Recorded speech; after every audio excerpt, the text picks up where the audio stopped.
morning. You can hear me, and I hope they can hear me up there as well, or not. Do I need to be very close? Shall we do it like so? Okay. Thanks. Can't see, is the presentation up?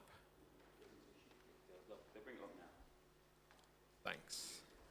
So, thank you, Pastor Will, for the introduction that I kind of walked in on. It's always fun to hear an introduction of yourself.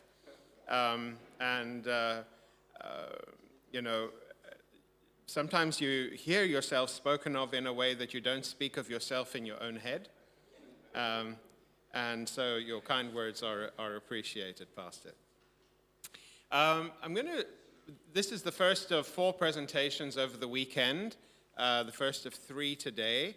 And I'm very much aware the Bible says, not by might, not by PowerPoint, but by my Spirit. But we will have some PowerPoint today, partly because it helps us with the visuals, and sometimes if we see things and hear things and we'll talk about some things, we'll kind of try and workshop as much as we can today so that it's not only my voice that you are hearing, but you have dialogue with one another.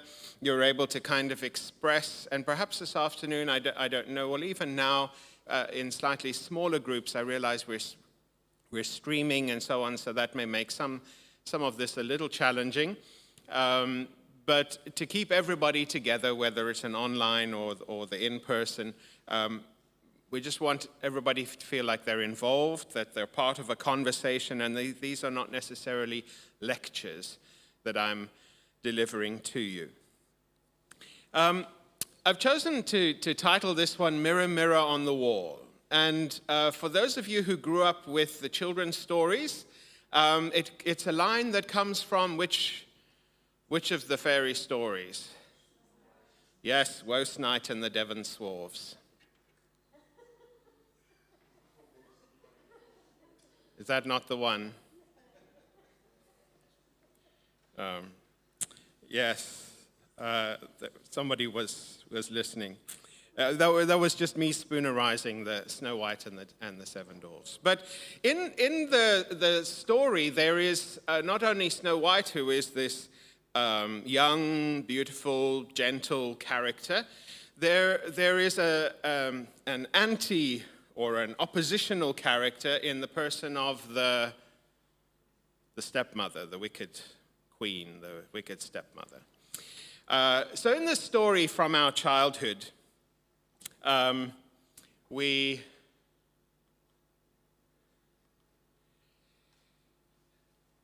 it's a story about looking into a mirror.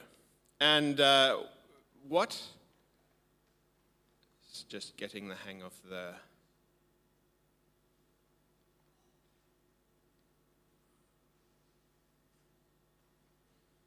Okay.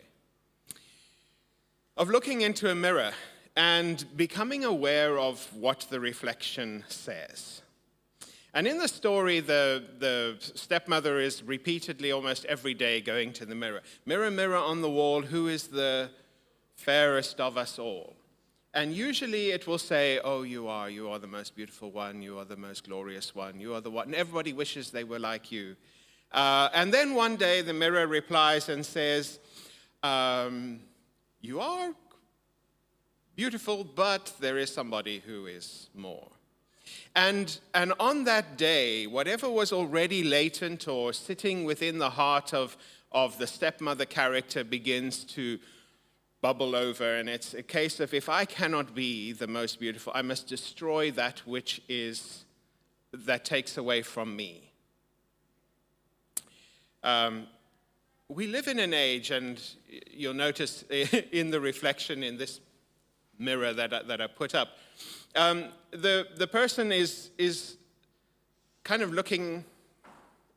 doing maybe an Instagram post. I'm not against Instagram, so this is not a lecture against that. But think of the world in which we live, our digital age, our social media age, where For many of us, we're very concerned about curating an online image. How do we look? Taking several photos to try and see which one is the best. How can we edit it? How can it, these are photos I would never put on Instagram because they aren't quite the... And there is an obsession almost, if you like. Human beings have always had this tendency. It's not new to our age. But a tendency to be very focused on what we can see, our externals, how we present. That's not a bad thing. Being careful about, how we present ourselves to others is important. But just like in this fairy story, we can become disconnected from an internal and an external reality. An external and an internal reality that no longer match. Now, we might think, well, this is a story for children, but in some ways, it is a story for our own time because it asks us searching questions. Are we, as people, as a group, as even people of faith, more interested in the outward, and what do we do with the challenge of the inward? Are we, and do we notice at times when the two things become disconnected from one another? The Bible also talks to us about mirrors, just in case you thought I was only going to stay in the realm of fiction.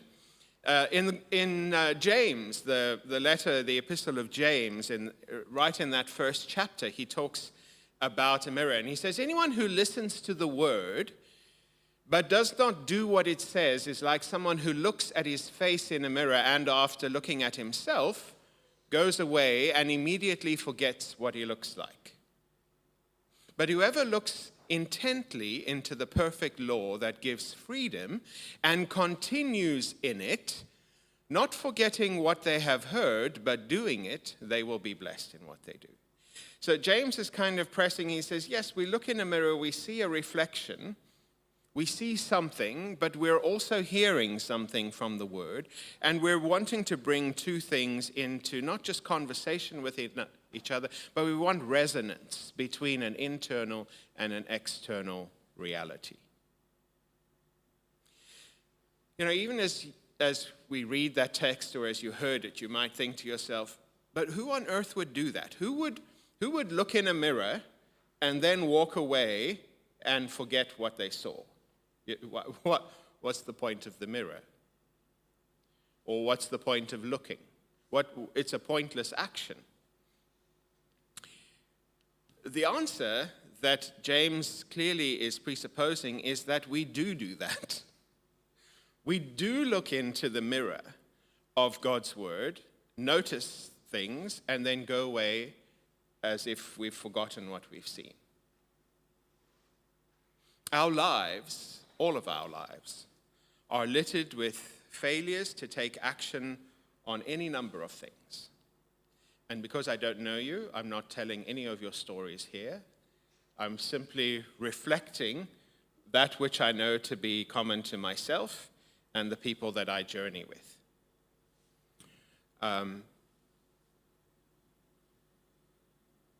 As we sit here, my guess is all of us have at least one relationship in our lives that we think probably isn't going as well as it should. Could be better. Or that's become fractured because of the experiences of the past few years. Maybe people that we work close with and we've realized actually we didn't know they thought like that.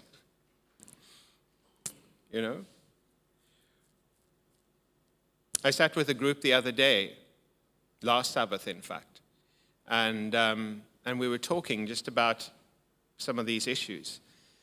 And it became immediately apparent that they were still struggling with some of the conversations and the actions and the choices that came up during the pandemic. Some of those things are still there. There was still a husband and wife, one vaccinated, one not vaccinated, and kind of struggling over these things. And it wasn't so much the action of, but kind of the thinking that brought each one to their particular conclusion. And these things are reflected in community as well. People that we used to journey with, but we don't because we just, for whatever reason, we've thought, well, we don't have that much in common anymore. And we have to ask ourselves, to what extent is the gospel that we proclaim also a ministry of reconciliation? In what way can it bring people who have not and do not easily sit together back into connection and relationship with one another? Not necessarily into full agreement, because you know what, there's going to be difference. But I pick an issue that probably is still common and relevant in each of our lives. Beautiful and broken, the story of our lives. And if we were to reach back into the story of Scripture, it would tell us the same thing, that we were made beautiful in the beginning. God created.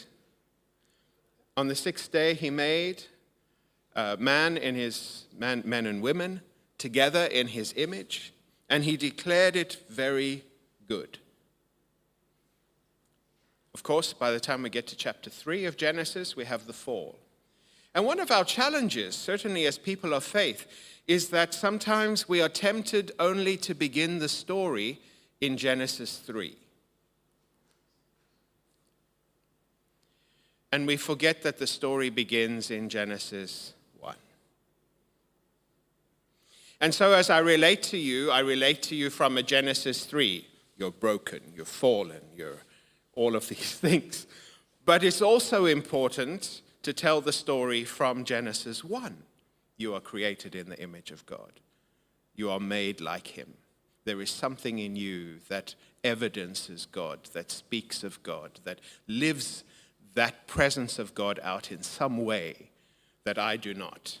But that together, there is something a little more complete, a little more whole.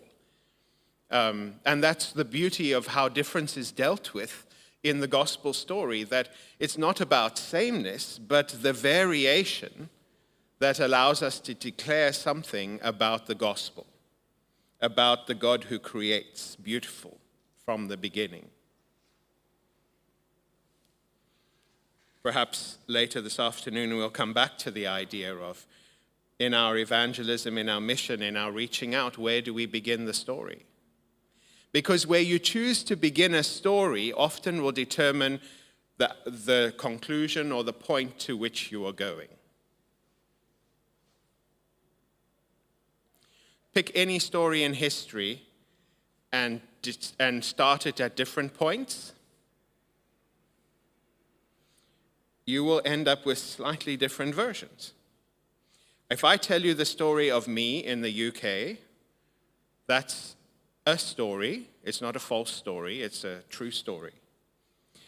But if I begin it 5 years before that, or 10 years before that, or if I begin the story of my birth, born in Zimbabwe, or if I go before that and go into the generations before, the story takes on different nuances.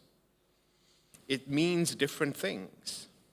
Where you begin a story is important, especially when we are telling stories of identity and when we are telling stories such as these big ones. We are broken and marred, but we are this mix of the beautiful and the broken. So as we gaze into the mirror,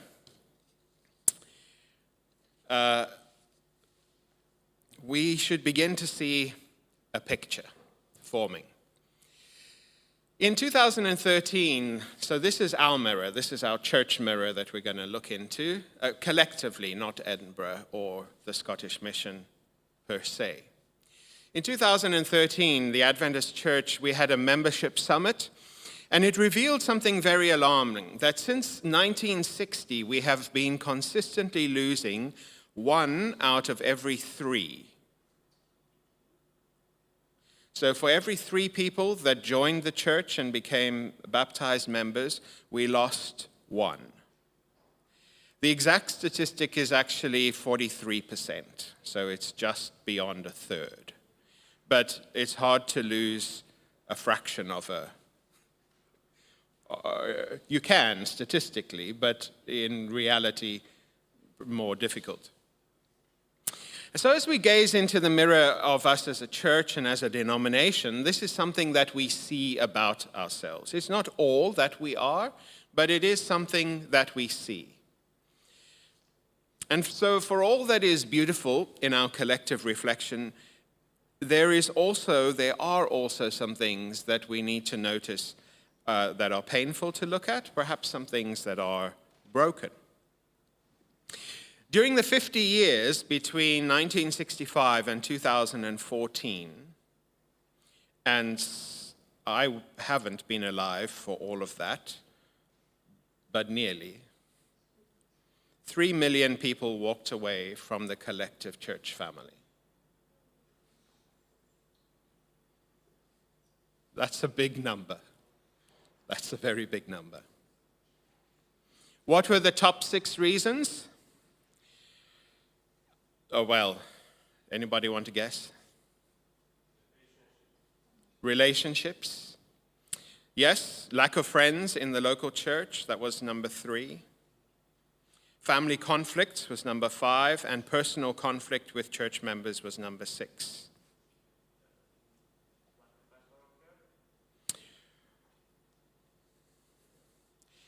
So here, number 1, perceived hypocrisy. So that difficulty of external and internal realities, I think we can all cope with, because we know, if we look into our own lives, we know that we are at times inconsistent.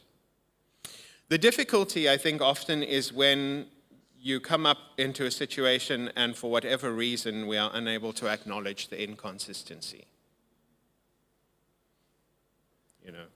Or as sometimes as parents or people in authority, we want to say, do as I say, not as I do.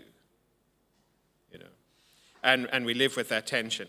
Second reason, marital difficulties.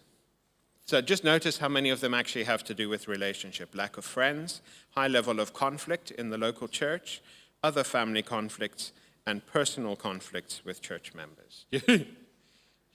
Those were the top 6 reasons why people found themselves moving away from the collective church family. And those are all relational difficulties. Among the top reasons is not theological difference. And yet the internal narrative, when somebody walks away, it's easier to say they have apostatized than to recognize that it is predominantly interpersonal relationship stuff that has gone unresolved. Sometimes I remember an older church lady in one of my districts, and she came from strong, hardy farming stock. And I would say to her, she would be sick. I would say to her, sister, have you seen the doctor? She said, Pastor, it came by itself. It will go by itself. And sometimes that's how we relate to the difficulties we have within the family. It came by itself. It will go by itself. And we hope and we pray. And I'm sure we do sincerely pray. But at the same time, there's a ministry of reconciliation and healing that clearly can be strengthened. But you might say to me, Pastor, those stats, it's now 2023, this was 2013. Has anything changed? Are we doing any better? We must be doing better. If we learned this 10 years ago, then we must have done something collectively to do better going forward. We are. The attrition rate has dropped to 42%. So we're doing better by 1%. But as a fraction of a person, it's still about the same. So in their report, the Office for Archives, Statistics and Records, ASTR, led by David Trim, gave this report. This was one of the slides given to annual council. And that report is available to look at online. You can find it on their website, so it's not secret or private. And you can have a look through if you have other questions. I'm not going to take you through their report. But this was just to kind of say that that's still where we're at, more or less in the same ballpark. And people are leaving for pretty much the same reasons. In fact, now I can't read it on that slide. You might be able to read it there.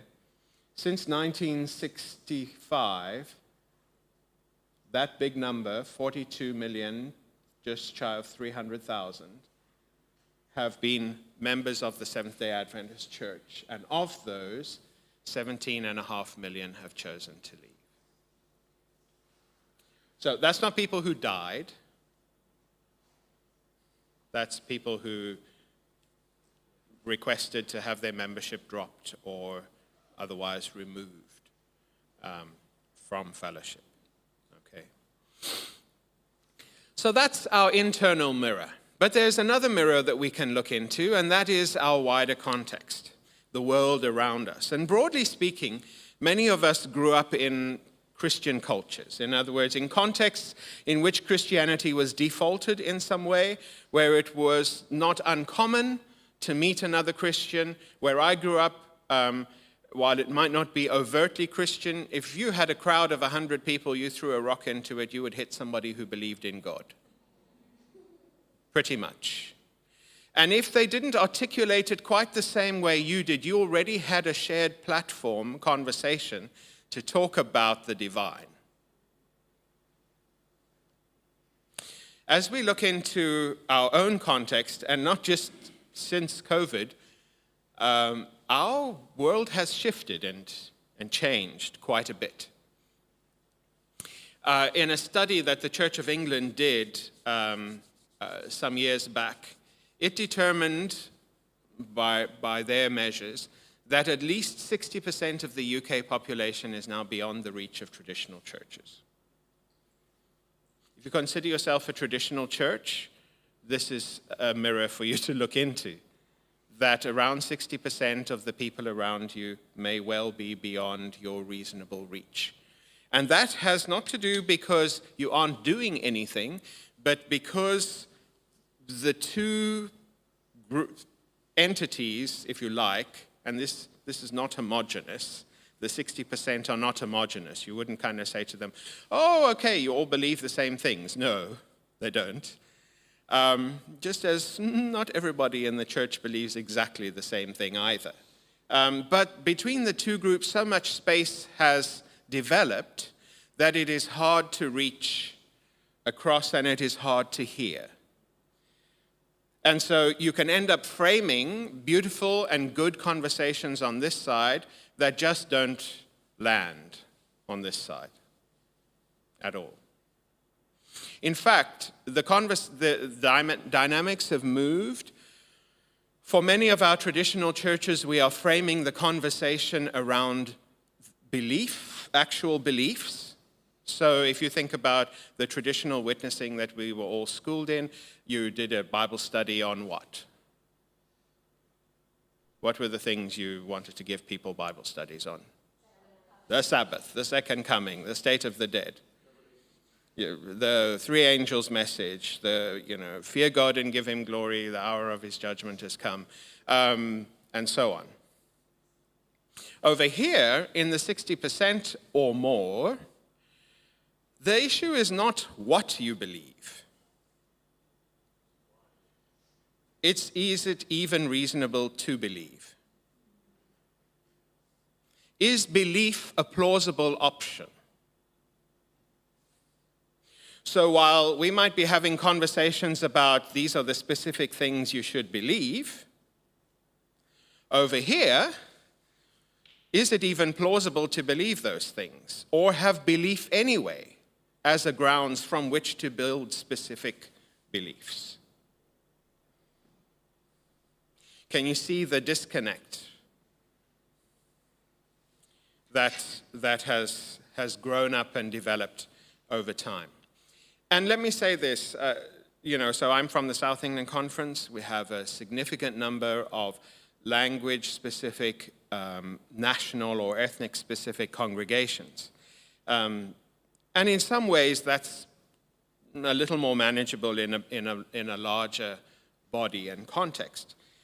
But one of the repeated difficulties for everybody in a language or ethnic or national-specific church is the difference that develops between first generation and third.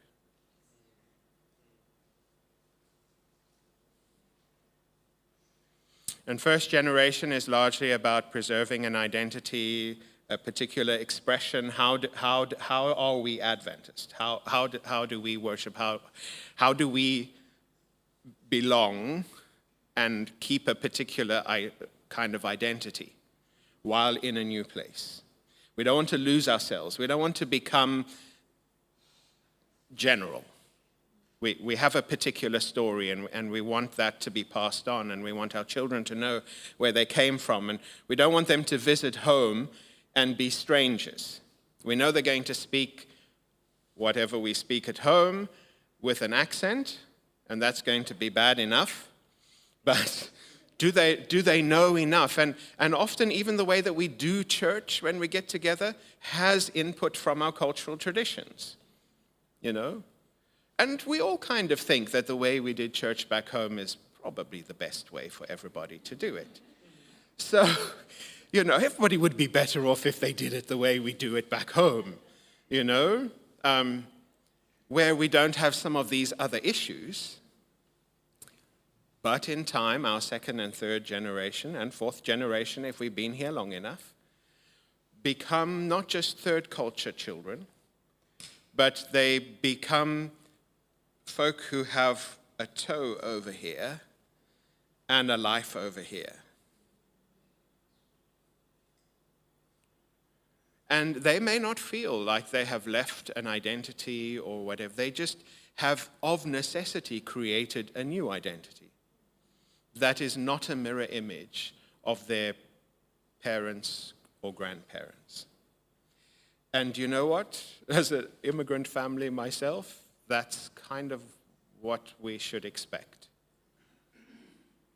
Look at any of the Western nations look at America. We have lots of people who are Irish.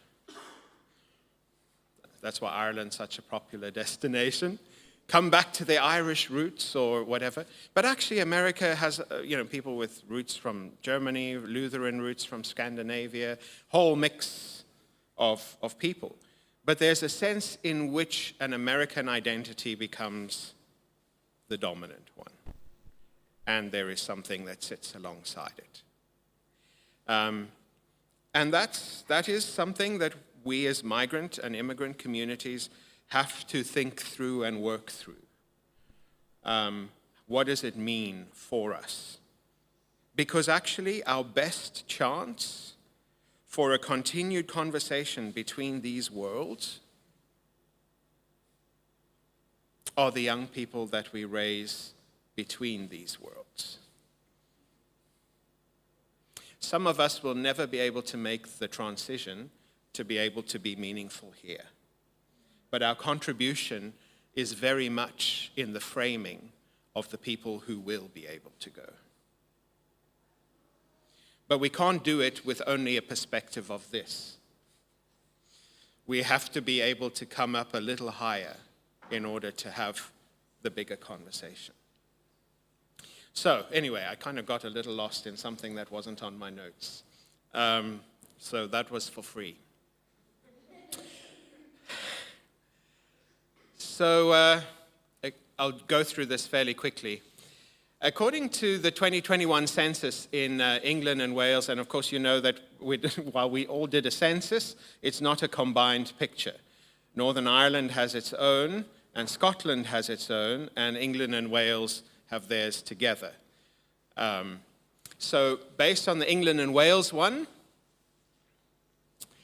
46.2 describe themselves as Christian. For the first time ever, less than 50% of the population of England and Wales said, actually, Christian is not a term we would use to talk about ourselves. Okay? That is not to say 46.2% go to church regularly. So don't confuse what you do with what you identify with. Okay?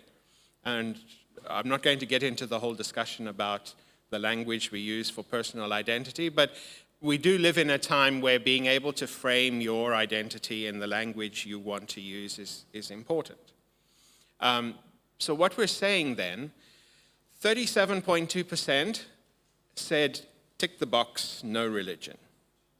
That's not just by default, that was that, okay, that describes me. I'm somebody who has no religion. Not just that I'm not Christian, I have no faith framework. I have no belief framework. I don't subscribe to a formulation. Okay?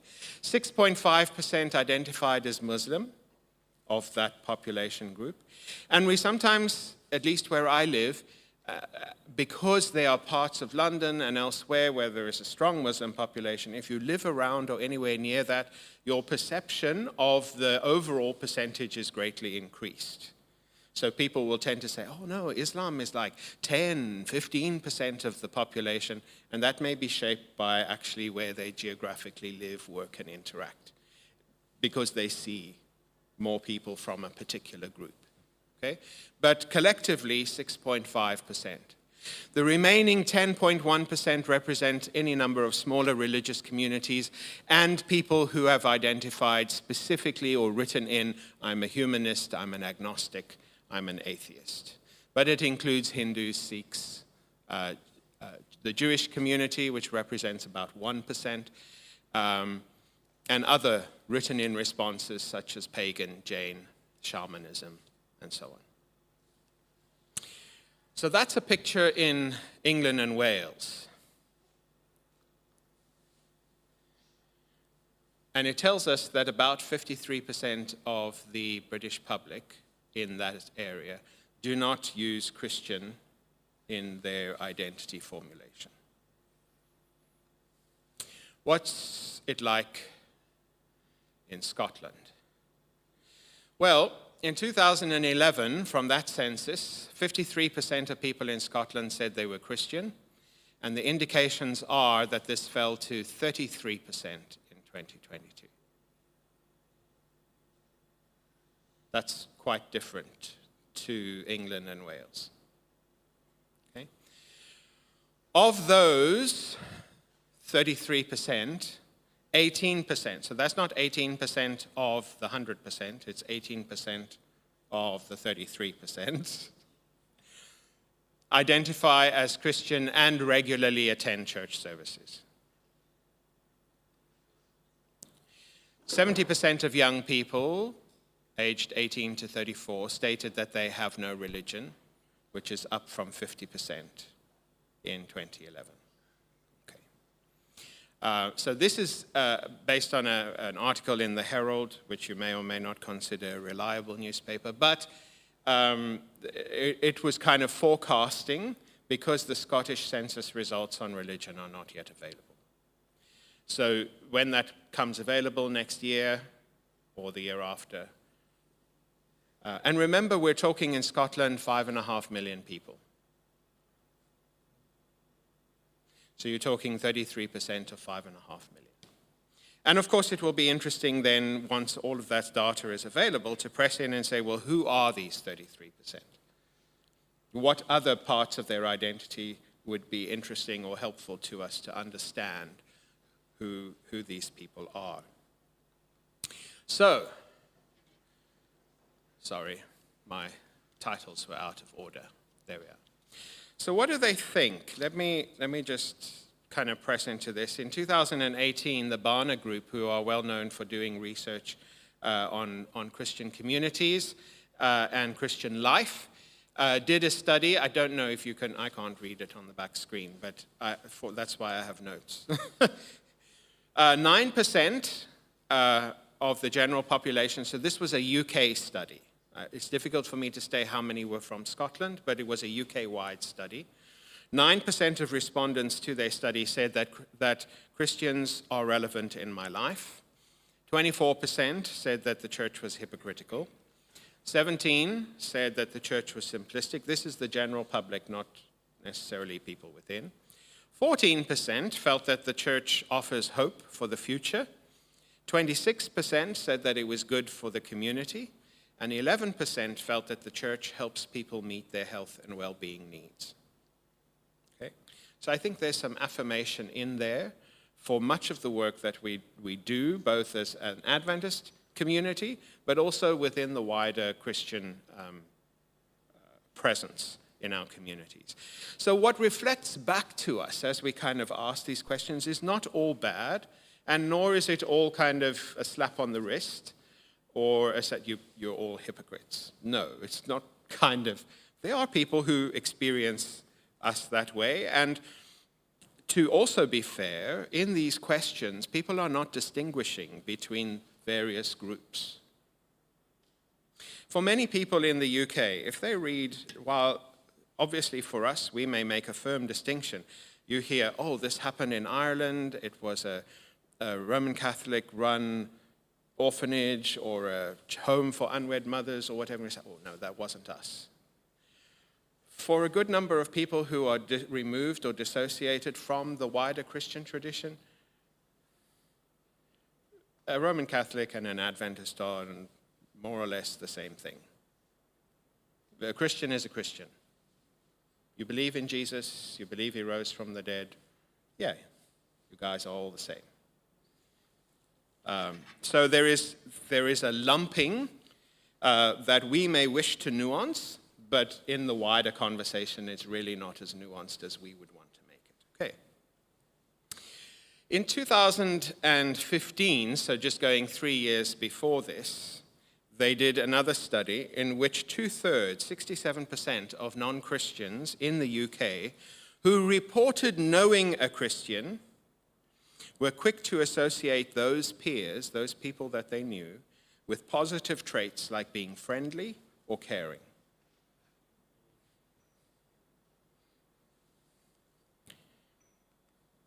And to put something on the other side, even one of the common negatively framed qualities, such as Christians are narrow-minded, was only applied by 13% of non-Christians who had a connection with someone who was a believer.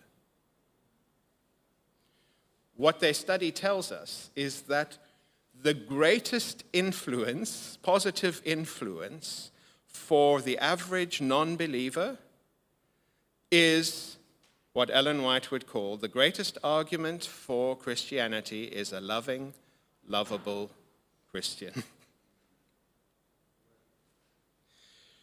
If they have somebody like that who is in their life, it becomes more plausible to believe. I'm kind of pushing it a little bit. The people who did the analysis would probably pull me up on it.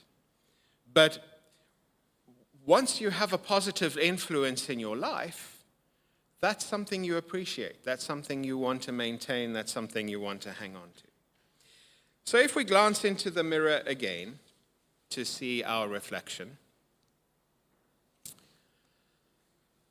like the stepmother in the story of Snow White, we can exclaim, "Mirror, mirror on the wall, who is the fairest of them all?"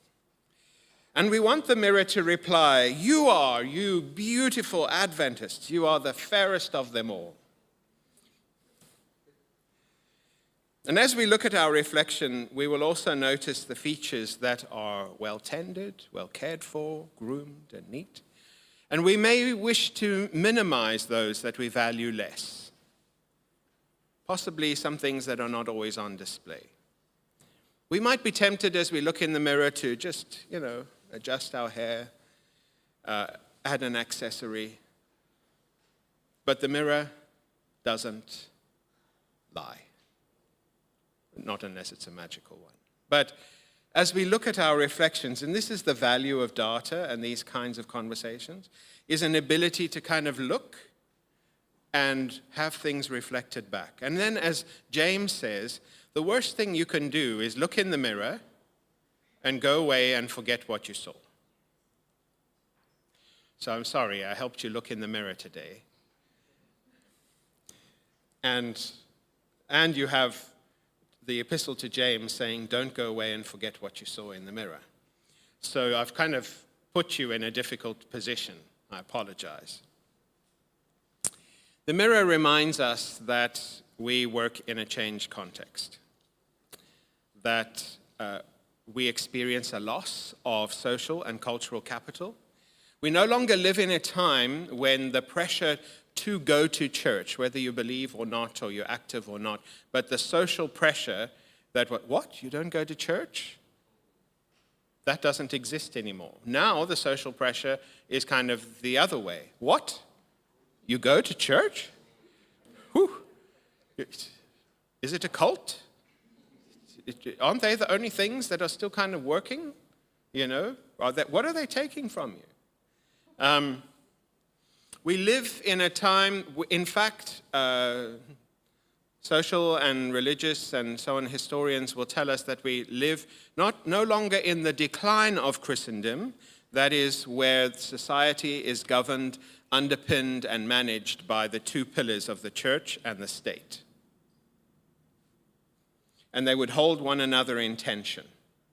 And how did they do that? Well, we just had a coronation.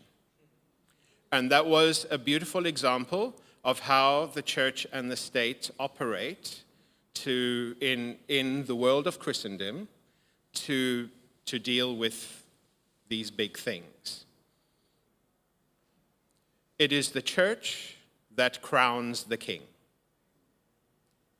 If you missed that, it is the church that anoints. Because it is acting on behalf of God, and underneath that is the historical doctrine of the divine right of kings to rule, which has been modified and adjusted and so on over time, but is still this sense, and if you want to take, Paul quite literally, then you would have to accept that King Charles has been anointed by God to rule, set up. We didn't vote for him. He has that right. And I appreciate the monarchy. So because I know this is going out, I would say that anyway. But it's a picture of how Christendom worked historically. And for more than 2,000 years, the church and the state operated to manage society and to exert influence. And they would use one another to get whatever it is that needed to be done. Okay? Sometimes colluded more, sometimes fought more with each other, but always in tension. All of us were framed in that world, except maybe the more recent generations. Framed in a world that kind of inherently understood the tension between the church and the state. We live in a more secular society. There are varying definitions as to what that is and what it looks like, but there is some agreement that it involves consumerism, a great emphasis on individualism. And for those of us that come from more collective cultures, it can be quite jarring to realize that actually we live in a context where my own individual perspectives, my own individual rights trump that of the group. And that can be a huge challenge for us to deal with. But it's not an either-or, because even for those of us from collectivist cultures appreciate some of the things that come from the individualism. I can assert certain things. No, I don't have to accept that. I am empowered to push back on a cultural or interpersonal narratives that have been framed in a particular way.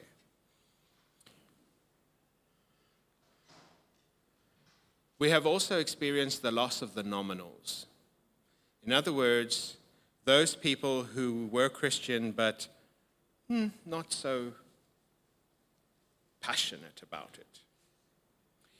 And a crisis in their lives or something that shifted would awaken or push them towards some curiosity. And often these would be people who would attend public evangelistic meetings. People who were somehow disconnected, dissatisfied, looking for something more than where they were. One of the reasons why we kind of have seen a tapering off, not complete lack of success, but a tapering off in the responses and the results that we might typically have seen from traditional evangelism is because of the loss of the nominals. There are just fewer people who fall into that category. And when we notice that the response comes from migrant communities, also be thoughtful to realize what are the dynamics happening for people. Is this a way to find belonging? Is this a way to root yourself in a new community, in a place where you are new and strange, and you need to find something that feels familiar or that gives you a direction or gives you a way to. We are tempted always to frame issues of evangelism around exact beliefs, and we forget that there's also sociology underneath it. People need community, people need belonging, people need welcome, people need safe spaces. If we're completely honest, and you could fill in an anonymous survey, I suspect that if you looked at your responses, why you are here, that the value of belonging and being part of something is also a high value along any agreement on theological perspectives. You have a collection, you know? If I think of my dad, who was baptized the day before he married my mother, I've often kind of wanted him to nuance it and kind of say, so were you baptized because you believed everything? Or because my mother said she wouldn't marry you if you weren't? And probably the answer is somewhere between those two things. It wasn't that he didn't believe. In fact, you know, he's a firm and very staunch Adventist. The only one in his family, which meant that he turned away from his own family tradition in order not only to embrace a new faith stream, but to embrace an entirely new family as well. And he has belonging, and he has community, and he has shared life and all of these things. When somebody decides to walk away, there is a lot. It's like turning your back on a marriage, deciding that you just cannot be in it anymore for whatever. It's not that one thing that you are just kind of walking away from. It is the shared history. It's what do we do when cousin Jill gets married, or when, you know, uncle whatever has his funeral, and we all have to be in the same space again together. That's going to be awkward. Am I going to sit in the same church with the people that I said I'd no longer want to? All of these things become part of that. So when we see, 17.5 million over the last 40 or so, 50 years, 60 years have walked away, it's no small thing for them or for us. Pastor, I have to finish, don't I? I can't see a clock anyway. And I don't have mine. 10:59. Thank you. I think I was right. It's time to finish. We can talk a little more probably this afternoon about the growing number of spiritual but not religious, SNBR. Opportunities, as you saw from the Barna research, that there is deep relational and incarnational ministry has great opportunity in our time. That we can connect a little more with the organic qualities that we find in the early church that you read about in the book of Acts. And I know it's called the Acts of the Apostles, but really, if we could go back in time, we would call it the Acts of the Holy Spirit. Because it's a story of how God's Spirit moved in a time and through a network of people as they dispersed across the world. And we are a diaspora church. We are a diaspora church. To be more attentive to where God is working out redemption in hearts and lives of people around us, and to pursue a deeper discipleship. The mirror reminds us that, yes, while all of these things are true, that there is hope. James reminds us that there is a blessing for those who look intently into the mirror of God's word and who continue in it. There is hope that we can move to become a more nurturing church, and to be a more nurturing church is not a doctrinal position, it is a posture that we choose. To become aware again and to really press into that the church is a community that loves the gospel, that understands the gospel, that grows in the gospel and walks out the gospel in all of its interactions. And what is that gospel? It is the gospel that is good news. Good news that the one who knows us best is the one who loves us the most. That in the middle of my messed up, conflict-filled struggle for significant life, the one who understands me best still seeks me out. And he does it not because of who I am, but because of who he is. The gospel of Jesus Christ, as lived out and proclaimed in the lives of 21st century disciples, is still good news.